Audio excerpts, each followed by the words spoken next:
A very warm welcome to you, and thank you so much for joining our Homeopathy 24/7 podcast. We are going to be speaking to an array of international guests who will share their knowledge and experiences of homeopathy with you.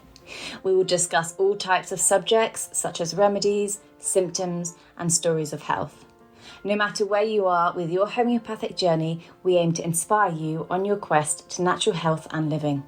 The podcast is brought to you by Greensmith, the founder of Homeopathy 24/7, which is a global platform connecting you with a homeopath wherever you are in the world, 24 hours a day. So let's get started with today's chat. Please welcome Mary Greensmith. Hello, thank you everybody for joining us. So lovely to see you, and I'm really pleased to be able to welcome Homeopath Shaz. Hello. Hi, thank you so much for inviting me on. I'm just thrilled to take part in it. Thank you. It's just so lovely to be able to talk with other homeopaths and talk about homeopathy, isn't it? It is, yes, and it's such an important subject, I think, and it's becoming more mainstream now. Well, more and more people are getting to know about it and understand what we're doing with it. And of course, I think being online really helps, doesn't it? Yes. The fact that we've got groups and now everybody's sort of talking about it and what have you done and where do you go with this? It's really helping us and therefore so many more people. Oh yes, indeed, and it does. It gets homeopathy into the lives of more and more people to use for the whole family and their the family, their animals, their garden, and the more it can be used, the better this planet's going to be. Yes, I absolutely agree. And I was so excited just to make contact with you, Shaz, because we live in the same area in the southwest of the UK, and you treat animals and you treat plants as well. And this isn't something that I get to talk about very often. To just share a few minutes to tell us a little bit about yourself, where you live, and your practice. Yeah, sure. Most people know me as Shaz or Homeopath Shaz. I'm a children's book author, king gardener. And even though I live in the city, I would love a little bit of land, but living in the city, I've managed to convert my literal concrete garden into an oasis. I grow lots of fruits and vegetables. I have 2 greenhouses, and everything else is grown in pots and tubs. And troughs. I am a mum to 2. I have 2 lovely little Jack Russells as well that I share my life with at the moment. Never a dull moment with those. But kind of back to using homeopathy. I mean, apart from I use it obviously and treat my own dogs.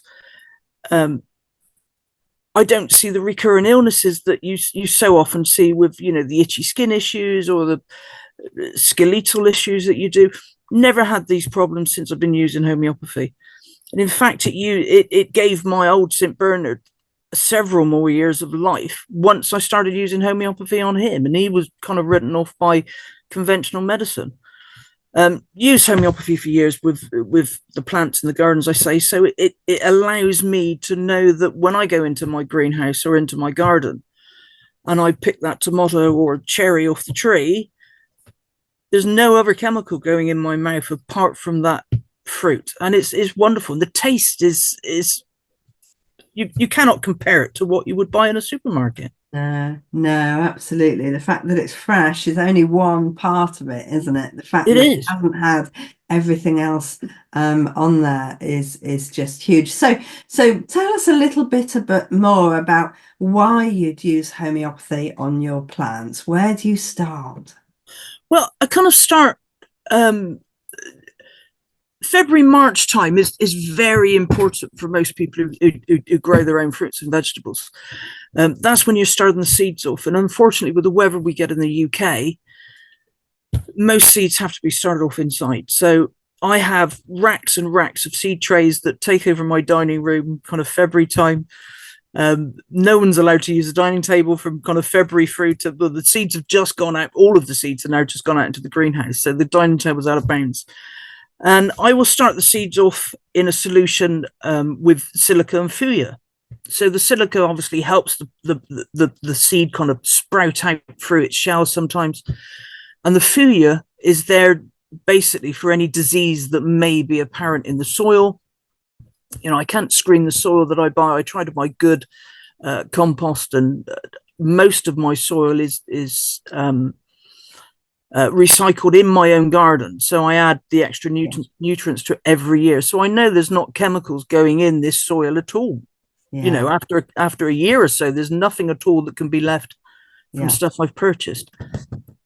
So the homeopathy goes in right at that first stage when I start the seeds off. Usually soak them overnight for or 24 hours, 48 hours, depending on the actual seed. And they sprout lovely.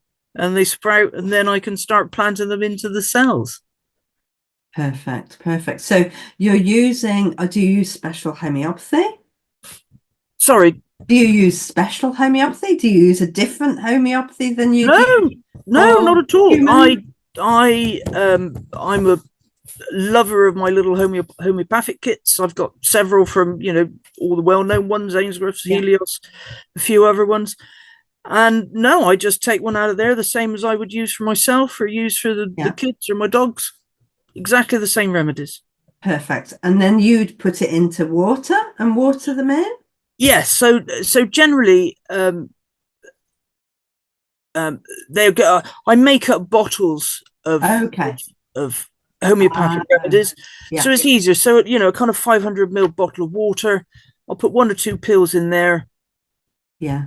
Succuss it if I need to, just to make sure it's going in well.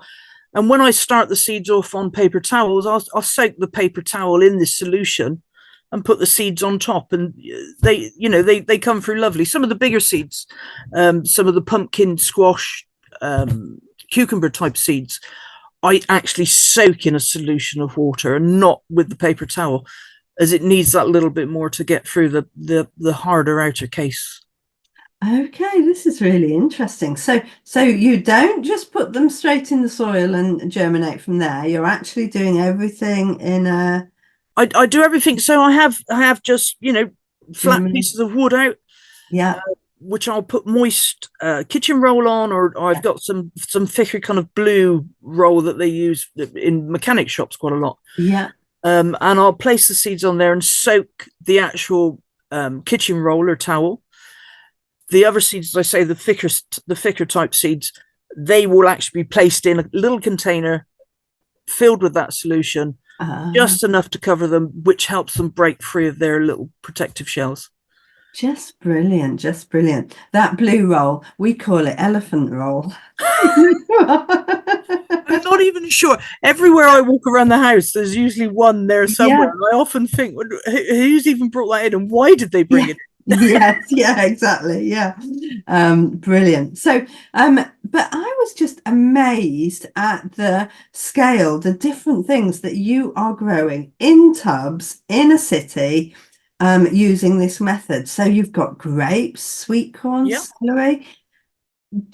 I mean, from the bigger barrels. So some of the more bigger trees are grown in half whiskey barrels. Okay. Or I think they're equivalent to around 90-litre tubs. I've got probably 4 or 5 different varieties of apple tree, plums, pears, cherries, loads of blueberries. I was looking at the blueberry this morning, and I'm going to have an absolute bumper crop of blueberries this year, which they never make it into the house though. Without no, they're always eaten in the garden, and the dogs know how to get them on the lower branches as well. So the dogs will help themselves. But I grow everything from your conventional kind of tomatoes, peppers, cucumbers. As you mentioned, the grapes. I've got kiwi trees growing this year, which I started as an experiment last year with my son. Whilst he was eating a kiwi, he sneezed and spat out these kiwi seeds. And instead of oh my god, you need to clean this mess up, and I went, oh, I wonder if I could grow those. Thank you very much. And they've germinated lovely, and they're a couple of feet tall now, these kiwi bushes. I love being able to experiment and see what I can grow differently. Yes. It's a real passion, isn't it? Once you get into the joy of growing from seed. And I think it is a different passion than a lot of gardeners that, you know, go to garden centre and buy a plant and do this. Once you've got that experience of using seeds, it just opens up everything for you, doesn't it? It does, yeah. I rarely buy a plant from anywhere unless there's that kind of one special one, and I think, oh, I like that. I can reproduce that. 10 of those, yeah, yeah. But yeah, generally, I do grow flowers, but not as much as the kind of fruit and vegetables that I do. Okay. But yeah, there's so much that you can just, you know, grow yourself. Either saving the seeds or taking cuttings, transplanting them on. There's really not much skill needed in doing it. Well, you say that, but then how, you know, you've got lots of years experience, and of course you've got homeopathy to help you. It's the passion that allows you, because, you know, you have to be okay about some things not working so well and then doing it differently the following year, don't you? And trying, as you say, experimenting. If everything's an experiment, then it doesn't matter what happens, does it? No, it doesn't. And like with the kiwi fruit, I mean, that I had no intention of growing kiwi fruit or even trying. And at that moment, you know, if my son wouldn't have sneezed and, you know, these kiwi seeds came out, I wouldn't even considered of growing them. But, you know, let's see if I get some. I don't think I'll get any fruit this year, but certainly next year I should be able to get fruit from them. Amazing. Now, tell me about loofahs. Now, I have heard this, that everybody's, you know, trying to grow.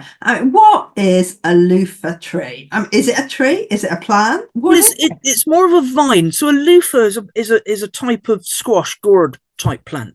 Yeah. And most people know them as the loofah that you get in the shower and you exfoliate with it. And, you know, you buy them, and you can buy them now with soap already in them and things.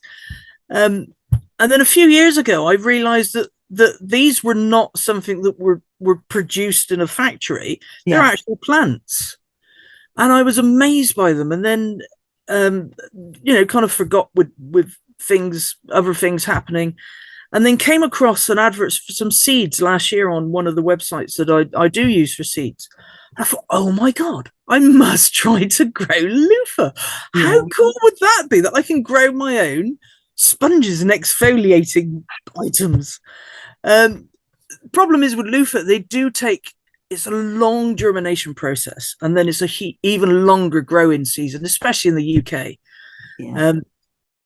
So I am really looking forward to seeing how well they do this year. I'm going to train them up over where I've got some grapevines on some arches by the greenhouse, because they can grow up to, you know, 3 foot long, some of these. So they need to go up quite high. Yes. And on something sturdy to be able to take the weight of them. But yeah, I'm really excited about growing those this year, and to see if I can manage it with the weather that we get. Yeah, absolutely. Gosh, I'm looking forward to seeing this now. So if you can send me a picture, definitely, when they come out, that would be brilliant. So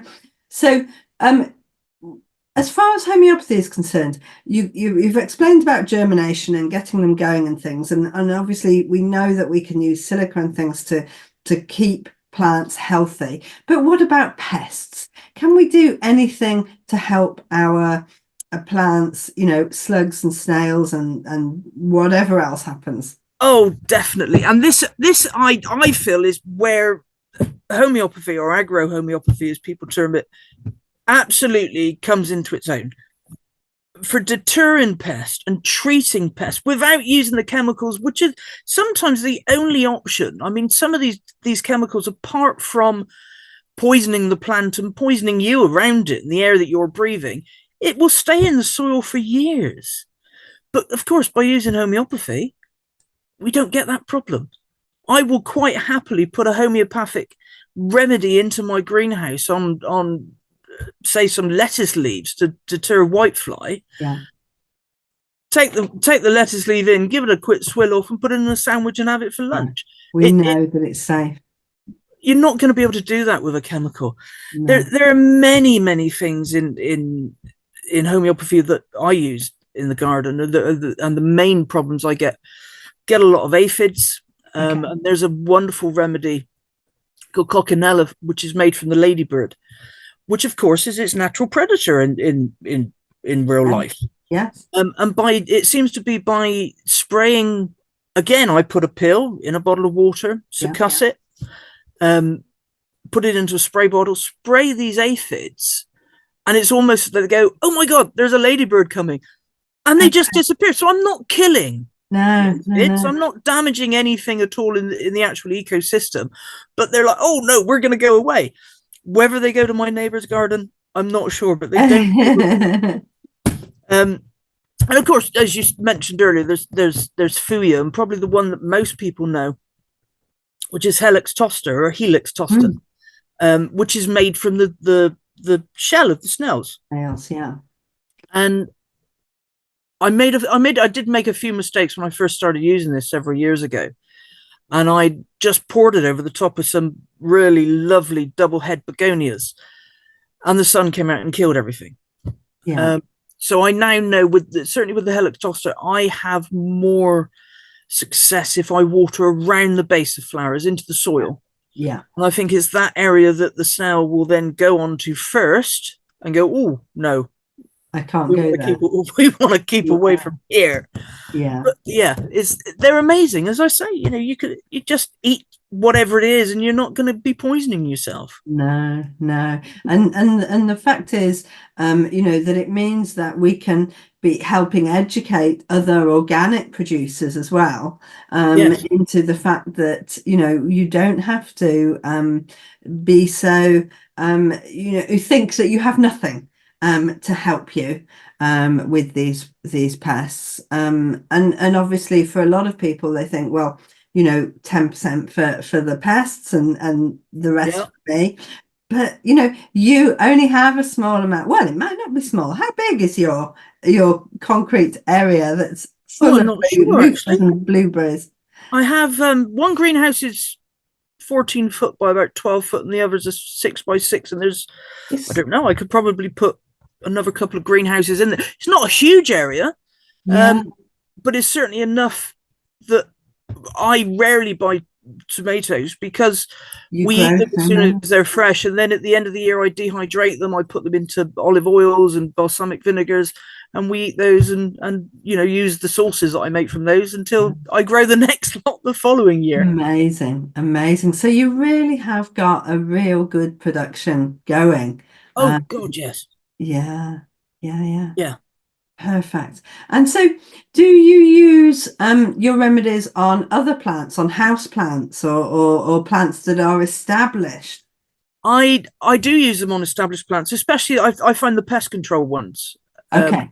You get a lot of problems sometimes with the aphids. I seem to get them on apple trees quite a lot. But Thuja is a good one for keeping a lot of the little beasties away. Okay. Petroleum's another useful one. And it's very good for kind of scaly insects that will, they burrow into things, or you get a thing called sticky leaf sometimes where the leaves will curl up on each other, and then if you open it up, they're full of insects. Okay. And petroleum is great. Spray that on. Yeah. It keeps most things at bay. Yeah. Interesting, isn't it? It just again, we were talking about this before we started about actually learning to look and learning to notice things. And already just talking to you about using homeopathy with plants, we're talking about that, aren't we? We're talking about actually opening the leaf and having a look what's happening and work out what is going wrong and what actually needs to be done.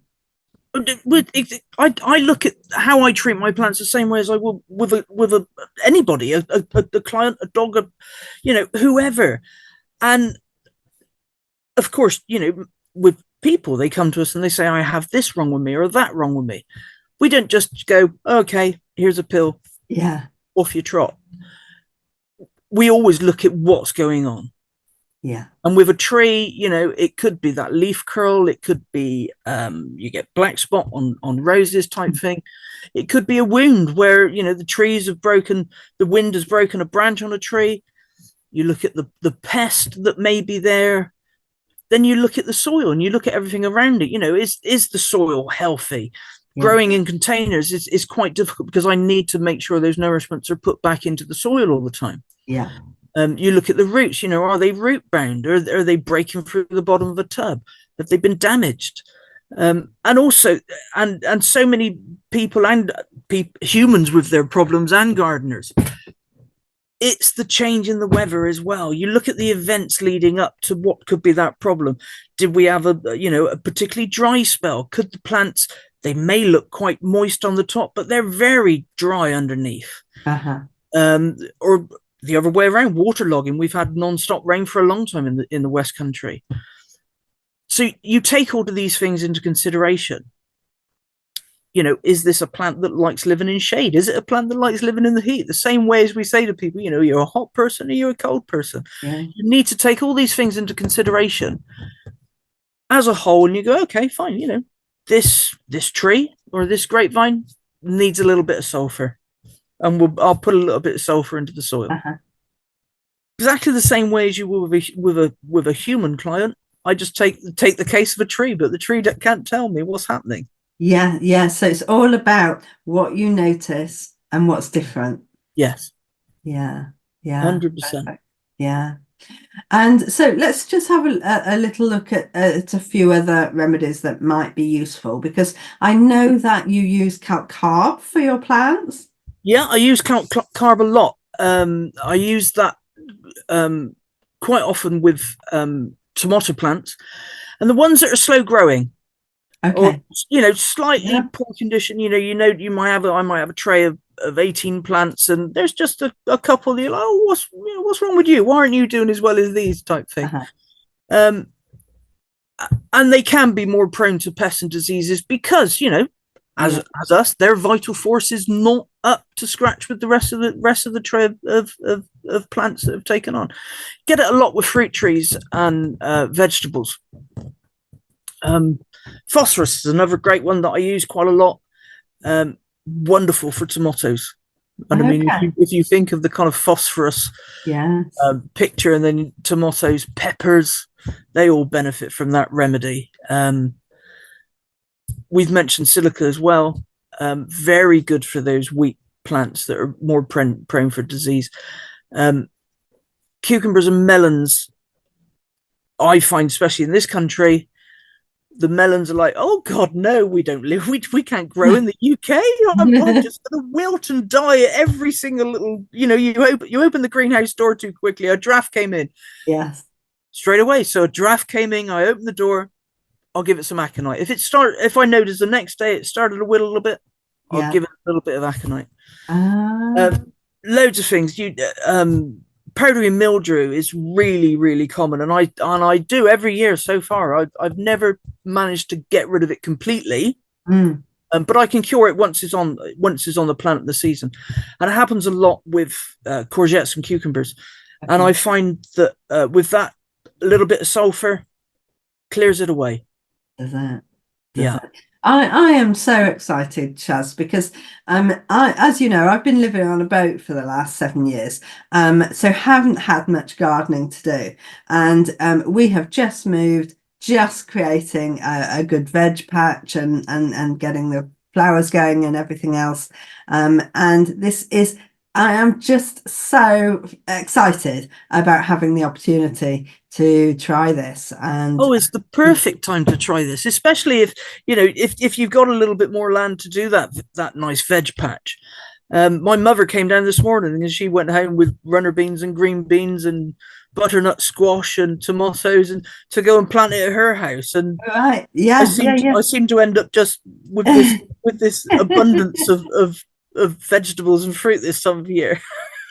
Brilliant. Okay, so these are just and you as you said, you start early and you start it inside as well, so brilliant. I've got a lot of catching up to do. I used to do some growing, but you know, not as you are, just, so intense, getting everything in there. You're a lot more experimental, and I'm just so excited. I think that's the thing as well. I love just experimenting, and when I don't know, I may see an advert for something, or even I was in Greece recently, and me and my daughter went away for a few days, and I was walking down the road and I went, "Oh, I don't know what plant that is." And she's like, "Mum, leave it." And I went, "No, I could take it home and I could grow it. I haven't seen it before." And she's like, "I'm sure there's laws against that, Mum. Please." And she wouldn't let me. But I did say to her, it would be quite good to be arrested at an airport and put in prison because I was trying to take plants home. Well, if you think about it, though, that's what they used to do. They brought plants from all over the world back, and that's how they started up Kew Gardens, and then Kew Gardens obviously is taking plants and putting them back all over the world now. So it's only carrying on that. It is. Yes. She still wouldn't let me though. She still wouldn't let you. It's been absolutely fantastic talking to you today. Please come back and let's do this again, because I know that we've got lots to talk about with animals and using homeopathy with animals as well. Oh yeah, it's been an absolute pleasure, and thank you so much for inviting me on. But yeah, certainly we need to continue these conversations, certainly with plants and with animals. There's so much more out there that we can do to help people. It's so exciting, isn't it? And I know that you've got some links, so we'll put some links underneath so people can have a look for more information, and also come and find you as well and see what coaching you do. Yeah, thank you ever so much. Thank you so much for going through everything to do with homeopathy using in your garden. It is really a topic that I am so interested in, and I'm so looking forward to using this year. Next week, I will be talking to Palin. Palin is one of our homeopaths on our team, and we're talking about using homeopathy for healing trauma and toxins, so emotional and physical trauma to your bodies. Really, really insightful conversation. I know that you're really going to enjoy it. Look forward to seeing you then. Take care. I do hope you've enjoyed these episodes, and I do hope you can subscribe to our channels. Now, there are various ways for you to listen to our podcast or watch it on video on YouTube. So whether it's iTunes, Spotify, or YouTube, please do subscribe, and please do leave us a review. If you leave us a review on these platforms, then more people will see our podcast. We just want more people to share the joy of homeopathy. It's a choice that everybody should know about. Please do everything you can to help us help more people.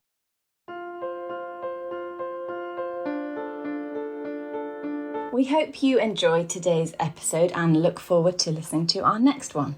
Please don't forget to follow our podcast on your chosen channel, and please do leave us a review so we can continue to share homeopathy with as many people as possible. If you do have any questions, please do reach out to us on any of our social platforms mentioned in the show notes. We at Homeopathy 24/7 hope to empower you on your natural health journey.